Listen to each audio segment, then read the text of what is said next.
유튜브 러비다토 채널인 행복 얼라이언스와 함께 결식 우려 아동 문제를 해결하기 위한 캠페인에 동참하고 있습니다. 시청자 여러분들께서 이 영상에 댓글을 남겨주시면 댓글 한 개마다 결식 우려 아동들에게 도시락이 전달됩니다. 여러분들의 따뜻한 마음을 댓글로 표현해 주시면 감사하겠습니다.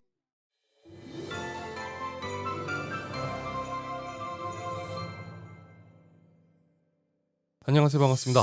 테크 흐름을 살펴보는 IT 뉴스. 지금 보시는 영상은 러비뉴스입니다. 2023년의 시작과 더불어 엔비디아는 RTX 4070 Ti를 출시할 예정입니다. 그리고 RTX 4070 Ti의 출시가 다가오는 상황에서 최근 다시금 RTX 4090 Ti 관련 소식이 흘러나오고 있습니다. 먼저 RTX 40 시리즈가 출시되기 전 루머를 기억하신다면 엄청난 전력 소모량을 자랑하는 RTX 4090 Ti가 있을 것이라는 소문이 있었습니다. 물론 이 시점에 RTX 타이탄에 대한 언급은 그닥 없었습니다. 그리고 RTX 4090이 출시된 후 엔비디아가 타이탄을 준비 중이었지만 이 계획을 취소하고 RTX 4090 Ti로 준비하고 있다는 루머가 나오게 됩니다. 여기에 최근 유튜브 채널 무어의 법칙은 죽었다에서 엔비디아가 준비했었던 타이탄 제품으로 추정되는 사진이 유출되었습니다. 유출된 사진에서는 타이탄 로고를 볼 수가 있고 두 개의 16핀 커넥터 그리고 옆모습을 봤을 때 측면 두께가 상당히 두꺼운 것을 볼 수가 있습니다. 그러니까 엔비디아에서 RTX 4090의 상급 모델로 타이탄을 준비하고 있었다라는 설에는 상당히 힘이 실리게 된 겁니다. 문제는 소문처럼 타이탄이 취소되었고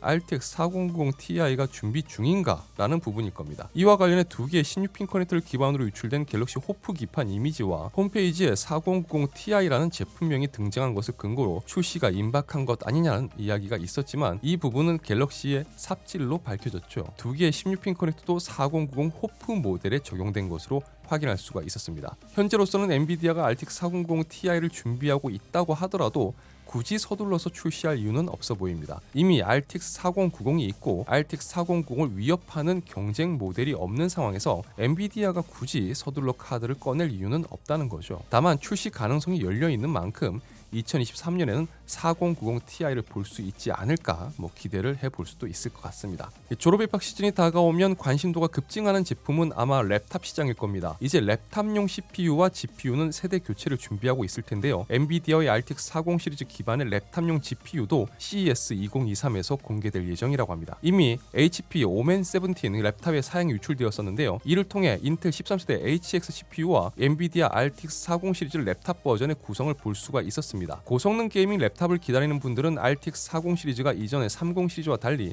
전성비가 상당히 좋아졌기 때문에 랩탑 시스템에서 더 좋은 모습을 보여주지 않을까라고 기대를 하실 텐데요. 유출된 내용에 따르면 RTX 4090 랩탑 버전의 경우 최대 200W의 TGP 값을 가질 것이라고 합니다. 또한 아직 대탑 버전으로는 출시되지 않은 RTX 4060과 4050의 존재까지도 확인할 수가 있었는데요. 세부적으로 살펴보면 RTX 4080의 랩탑 버전은 곧 출시 예정인 RTX 4070 Ti에 사용되는 AD104와 동일한 칩셋을 기반으로 하는 것을 볼 수가 있습니다. 랩탑 구매를 고민하고 계신 분들이라면 지금은 구매 타이밍을 보기보다는 기다리시는 게 좋을 것 같습니다. 1월 5일 출시될 것으로 알려진 RTX 4070 Ti가 세르비아에서 이미 판매 중이라고 합니다. 기가바이트의 지포스 RTX 4070 Ti 모델이 약 1,550달러에 판매 중이라고 하는데요. 현금 구입 시는 1,400달러로 구입할 수도 있다고 합니다. 여기에 MSI의 지포스 RTX 4070 Ti도 코스타리카에서 판매를 준비 중에 있으며 재고 사진이 유출되었는데요. 결국 1월 5일 출시는 확실하다고 보시면 될 것 같습니다.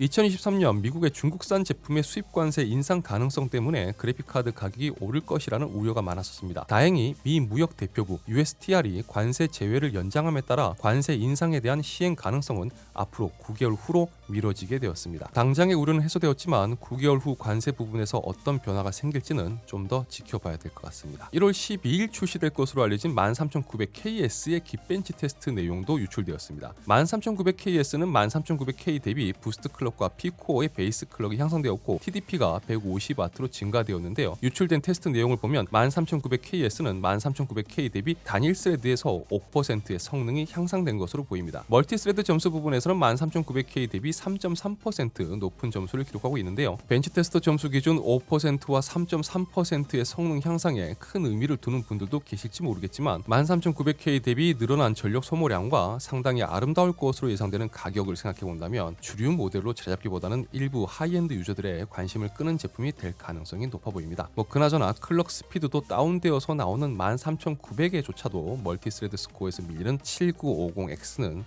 참 안타깝네요. 인텔의 그래픽칩 사업이 난항을 겪고 있는 것으로 보입니다. 인텔은 AXG 사업부를 최근 해체했으며 AXG 사업부를 총괄하던 라자 코두리는 이제 수석 설계자로 강등되었습니다. AXG 사업부가 해체되었다고 하더라도 최근 인텔의 공식 성명을 보면 소비자용 그래픽 시장과 가속 컴퓨팅 사업을 포기한 것은 아닌 것 같습니다. 다만 앞으로 인텔이 기존 AXG 사업부에서 진행하던 사업을 어떤 식으로 재편해서 진행해 갈지는 두고 봐야 될 것 같습니다. 그리고 인텔이 아크 알케미스트 후속으로 준비하고 있는 배틀메이지는 예정대로 진행될 것으로 예상되고 있습니다. 인텔의 13세대는 랩터 레이크 그리고 14세대는 메테오 레이크로 알려져 있었습니다. 하지만 최근 인텔이 14세대 메테오 레이크를 취소할 것이라는 소문이 나왔는데요. 인텔은 데스크탑 버전의 메테오 레이크를 취소할 것으로 보이며 메테오 레이크는 랩탑 버전으로만 나올 것이라는 전망입니다. 그와 더불어 최근 인텔의 로드맵을 보면 2023년 3분기에 랩터 레이크 리프레시가 자리 잡은 걸 볼 수가 있습니다. 인텔이 14세대 메테오 레이크를 취소한다면 그 이유에 대해서 우선적으로 메테오 레이크가 다중 칩넷을 사용하는 포베러스 패키징을 사용하는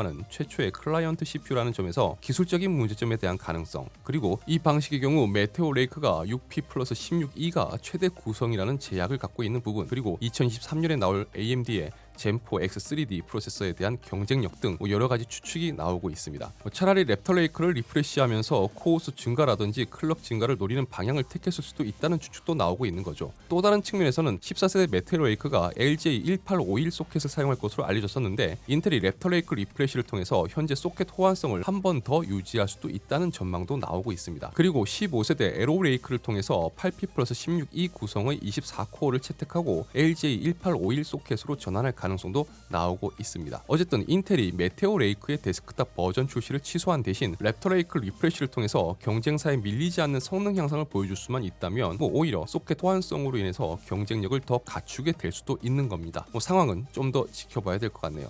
AMD가 최근 출시한 RX 7900 시리즈는 기대보다 못한 성능에 MSRP가 무색한 높은 가격으로 아쉬움을 안겨주고 있는데요. 최근 AMD RX 7900 시리즈는 핫스팟 이슈라는 새로운 문제에 직면했습니다. 최근 레딧의 한 유저는 RX 7900 XTX를 통해 모던 오페어 2를 플레이하던 중 정션 온도가 110도를 찍는 것을 확인했다고 밝혔습니다. 라데온 그래픽 카드는 GPU 온도와 정션 온도로 구분해서 표기하고 있는데요. 정션 온도란 반도체 내부의 가장 높은 온도를 의미한다고 보시면 됩니다. 따라서 우리가 흔히 보는 표면 온도 개념의 GPU 온도값과는 다르게 핫스팟 혹은 정션 온도라고 부르는 이 부분이 110도로 나왔다라는 거죠. 사실 라데온 그래픽카드의 정션 온도 기준에서 110도 부분은 이번에 처음 나온 숫자는 아닙니다. 하지만 이번에 이슈가 된 이유는 두 가지 이유 때문인데요. 첫 번째로 110도의 정션 온도가 나타날 경우 클럭이 다운되고 스로틀링이 발생한다는 점, 그리고 이로 인해서 사용자가 AMD 측에 RMA를 요청했지만 AMD는 정션 온도 110도는 문제가 없다는 이유로 RMA를 거절했다는 점입니다. 이와 관련해 오버클럭커 디바우어가 최근 관련 내용을 다루었는데요. 비레포 모델의 경우 쿨링 솔루션의 이점으로 인해서 이 문제에서 상대적으로 안전한 편이지만 문제는 히트싱크라든지 쿨러의 문제보다 쿨러의 장착 압력 그리고 서멀 패드에도 문제가 있는 것으로 보인다고 밝혔습니다. 그러니까 해당 문제가 발생하는 제품의 경우 서멀 패드를 바꿔서 도포하고 쿨러를 다시 결착할 경우 문제를 해결할 수가 있었다라는 겁니다. 하지만 그렇다고 해서 일반 개인이 보증을 포기하고 직접 쿨링 작업을 진행하는 건 사실 또 말이 안 되겠죠. 그러니까 해당 문제에 대해서 AMD가 RMA를 거절하는 건 잘못됐다는 겁니다. 앞으로 이 이슈가 어떻게 진행될지 AMD는 어떻게 대응할지는 모르겠지만 어쨌든 RX 7900 시리즈는